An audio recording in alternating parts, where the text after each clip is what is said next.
Bismillahirrahmanirrahim. Alhamdulillahirabbil alamin. Allahumma shalli ala Muhammad wa ala alihi wa sahbihi ajmain. Sahabatku rahimani wa rahimakumullah, perkara yang kedua yang membuat amalan puasa Ramadan kita menjadi sia-sia, menjadi rusak adalah lagwun dan rafas. Di antaranya adalah berdasar dari sabda Rasul Muhammad sallallahu alaihi wasallam dari sahabat Abu Hurairah radhiyallahu an, laisa siyamu minal akli wasyarab, bahwa puasa itu bukan hanya sekedar menahan diri, bukan hanya sekedar menahan diri dari makan dan minum. Tapi apakah puasa menahan diri dari makan dan minum? Iya. Tapi apakah hanya itu? Tidak.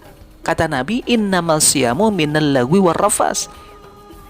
Sesungguhnya makna puasa itu lebih pada menahan diri dari lagwun dan rafas.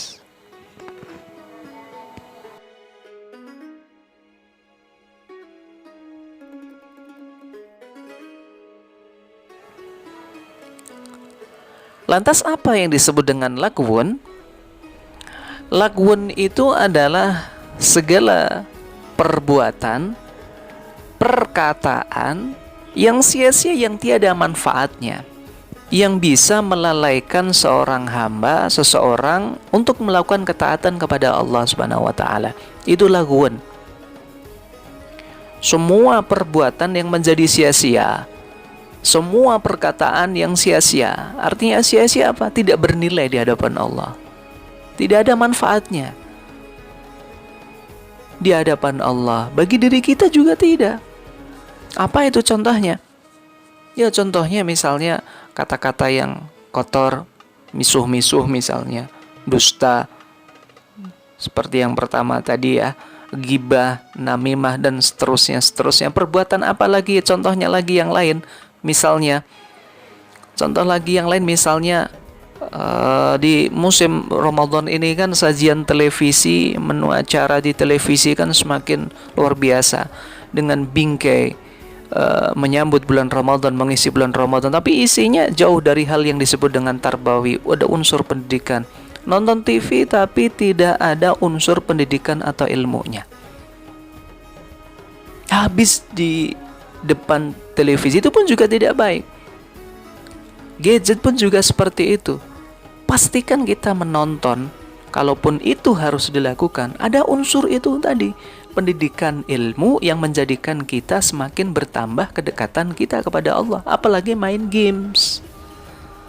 Dan gamesnya itu bukan mendatangkan kita kemanfaatan, tetapi justru semakin lalai. Bersenda gurau misalnya, ngobrol kesana kemari tetapi banyak lelucon yang tiada berguna, yang kita sebut dengan komedi-komedian dan seterusnya. Itu ada gunanya? Tidak. Justru semakin menjauhkan kita dari Allah, menjauhkan kita dari kelalaian dan seterusnya. Sahabatku rahimani wa rahimakumullah, itu yang disebutkan juga dalam Fathul Bari, al-lagwu adalah al-kalamul ladzi la aslalahu minal batili wasyabah. Adalah perkataan sia-sia yang tiada bermanfaat. Sedangkan kalau kita telusuri dalam kitab tafsir Ibnu Katsir, mengartikan lagwun itu dengan makna al-batil, hal yang batil, mencakup syirik, menyatukan Allah, itu yang dikatakan sebagian ulama. Dan juga diartikan kemaksiatan seperti yang dikatakan oleh sebagian lainnya. Syirik, menyekutukan Allah, itu termasuk batil. Kemaksiatan juga termasuk batil. Jadi dua-duanya itu adalah lagwun. Apa itu kemaksiatan? Yang bermacam-macam, dari perkataan, dari perbuatan, dan seterusnya. Contohnya di atas tadi, yang tiada ada manfaatnya.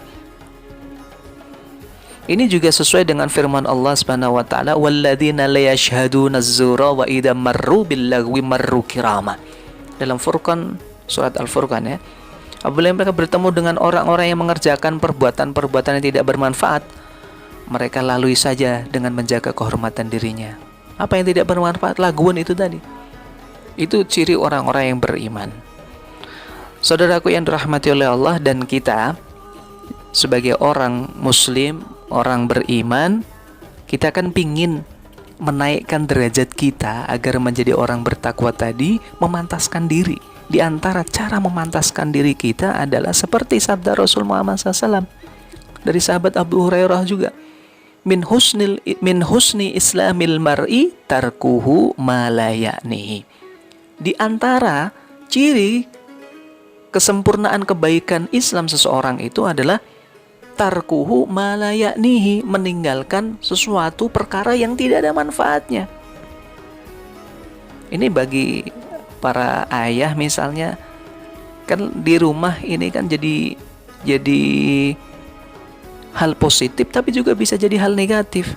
Apa yang positif? Kita semakin mendapatkan waktu banyak, harusnya kita gunakan untuk mendidik, mentarbiyah keluarga kita, anak-anak kita, istri kita, dan seterusnya. Jangan kita dekatkan dengan gadget terus, TV terus, dan seterusnya. Kita dekatkan dengan hal-hal yang mengandung kehidupan yang abadi. Baca Al-Quran, belajar tentang agama, belajar tentang pelajaran di sekolah, berbicara, sharing, dan seterusnya. Begitu juga bagi bunda-bunda semuanya. Masya Allah. Di rumah justru banyak hal yang positif. Ngapain itu? Mempersiapkan menu buka, memasak untuk menu sahur. Itu butuh energi yang luar biasa. Bagi bunda-bunda luar biasa, salut banget ini. Bagi teman-teman semuanya yang pelajar mahasiswa misalnya, hal-hal yang di rumah bisa jadi ini jadi positif, tapi juga bisa jadi negatif.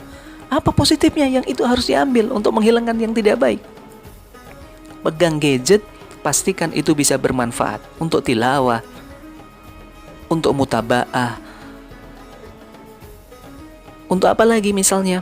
Untuk mengulang-ulang lagi murojaah hafalan Qur'annya, walaupun itu juz 30, tidak apa-apa, tapi itu kan ada manfaatnya. Menambah ilmu dengan melihat, dengan mendengarkan kajian-kajian online ataupun offline tentang ilmu dan lain sebagainya. Ini kan bermanfaat daripada hanya melihat, mendengarkan yang tidak baik. Min husni islamil mar'i tarkuhu ma la ya'nihi. Pastikan bahwa tanda baiknya keislaman kita itu seperti tadi, meninggalkan yang tidak bermanfaat, baik perkataan dan perbuatan. Itu seperti yang disampaikan juga dalam Jami'ul Ulum wal Hikam. Saudaraku, sahabatku yang dirahmati oleh Allah, pastikan di Ramadan ini jauh lebih baik kualitasnya. Jauh lebih baik, bukan hanya dari segi kuantitasnya bertambah, tapi kualitasnya pun juga naik. Sehingga kita memantaskan diri untuk mengambil predikat takwa itu pantas.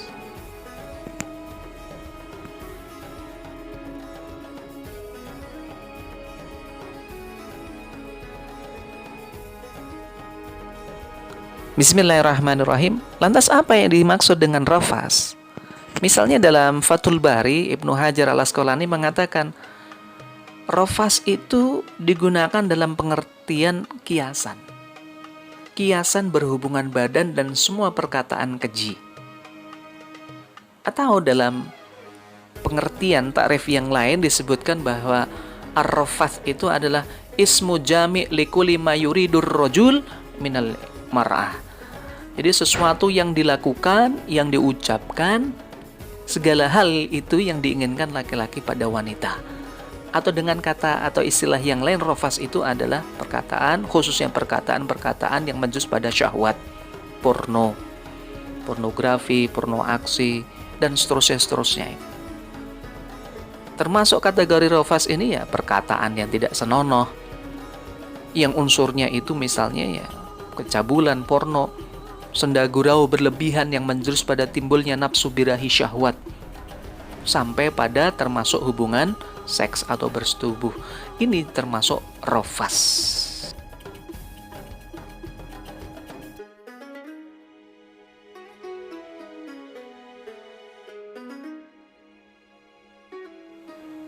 Bismillahirrahmanirrahim.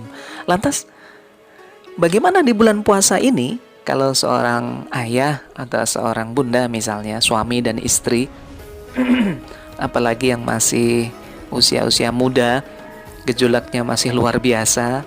Ini kan dengan pasangannya misalnya pingin mengungkapkan ekspresinya dengan perkataan-perkataan, perbuatan-perbuatan yang romantis, mencium, misalnya berpelukan, mengucapkan kata-kata yang asawewi, sayang, honey, dan seterusnya kepada istri atau suaminya yang sah loh ya.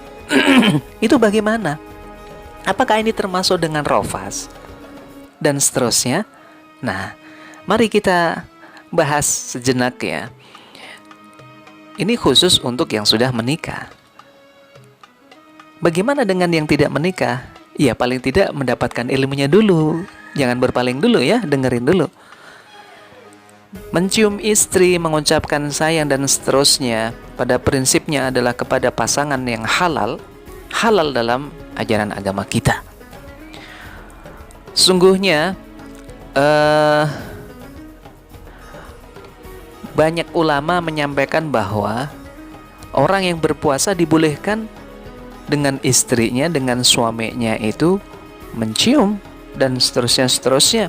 Tidak ada perselisihan di antara para ulama bahwa mencium istri itu tidak membatalkan puasa selama, nah ini ya yang harus ada penekanannya, selama tidak keluar mani atau preventifnya itu tidak sampai menimbulkan syahwat, birahi dan seterusnya. Jadi perlu saya ulang lagi ya, bahwa tidak ada ikhtilaf perselisihan para ulama tentang mencium istri di kala berpuasa. Di siang hari tentu saja, kalau di malam hari mah terserah loh, gitu kan. Selama berpuasa di siang hari, maksudnya antara fajar subuh sampai beduk maghrib itu tidak ada perselisihan, itu dibolehkan selama tidak sampai keluar air maninya. Jadi kalau hanya sekedar mencium, berpelukan, sayang gitu kan, dan mengucapkan kata-kata yang romantis, menunjukkan apresiasi dan lain sebagainya, boleh sekali. Catat nih, untuk teman-teman misalnya yang belum menikah itu, hati-hati, jangan jadi ini bahan untuk membenarkan. Kan boleh, selama tidak mendatangkan syahwat. Tapi dengan siapa? Dengan pacar, dengan orang lain yang belum dihalalkan, ya pasti tidak boleh. Ini kan bagi yang halal, yang dihalalkan. Suami kepada istrinya sendiri, istri kepada suaminya. Orang sudah menikah saja, itu dilarang kalau kepada pasangan yang tidak halal. Istri tetangga, istri orang lain, suami orang lain, istri teman dan lain sebagainya, nggak boleh itu. Hati-hati. Ini berdasar seperti kisah yang disampaikan oleh Aisyah radhiyallahu anha, bahwa beliau menyampaikan Rasulullah pernah atau biasa mencium istri beliau sedangkan beliau itu dalam keadaan puasa gitu kan. Tapi kan kita ngerti Rasulullah itu pandai, pintar menahan hawa nafsunya, syahwatnya. Nah kalau kita asal catatannya tadi tidak sampai timbul, apalagi maksimalnya, preventifnya jangan sampai menimbulkan syahwat, maka berhati-hati, jaga jarak gitu ya. Physical distancing itu tidak hanya sekedar di corona ini aja, tapi tatkala berpuasa di siang hari ini juga. Kalau memang tidak bisa menahan hawa nafsunya, tapi kalau bisa, itu boleh. Nah, kalau misalnya terjadi sampai menimbulkan hawa nafsu tapi syahwatnya tapi tidak sampai keluar maninya, bagaimana? Ini menjadikan puasanya menjadi makruh, alias makruh itu bagaimana? Ya tentu saja tidak afdal, puasanya tidak mendapatkan kesempurnaan.